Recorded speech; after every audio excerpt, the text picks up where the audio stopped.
Now in this presentation we'll be focusing on change in supply. In this graphic in particular we're looking at a leftward shift in supply or a reduction in supply. Now in the previous presentation we looked at a change in quantity supplied wherein if the price of a good changes and all else is held constant, ceteris paribus, we can see a change in the quantity supplied, not a change in supply. This is movement along the supply curve driven by a price change in prices alone. But if the costs associated with a productive resource, such as labor, could be land, entrepreneurship, capital, etc., increases, the firm will supply less or fewer units at each price.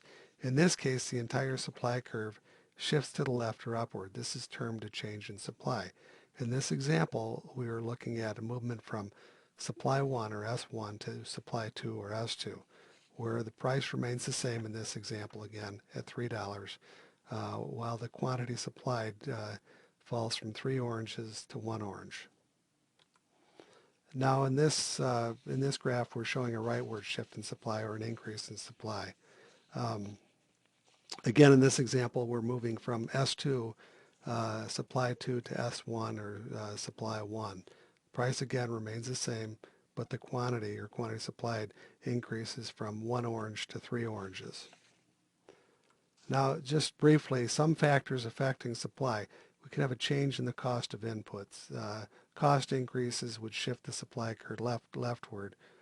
Cost decreases, the supply increases would shift rightward. Change in the number of competitors, increase the number of competitors. Supply increases, shift rightward. Number of competitors goes down, supply decreases, shifting again leftward closer to the y-axis. Change in the size of a facility, production facility, expanding the plant size increases supply, shifting the supply curve rightward, reducing the size of the plant, decreases the supply, shifting the supply curve leftward. Change in weather, if you have favorable change in weather, you would of course have an increase in supply, and supply would shift rightward. If you have a drought, too much rain, inclement weather would result in a decrease in supply, shifting supply leftward. Improvements in technology increases supply as a rule, shifting supply rightward, unless of course it fails. Taxes, again as a rule, decrease supply, shifting supply leftward. Government subsidies would of course encourage or increase supply, shifting supply rightward.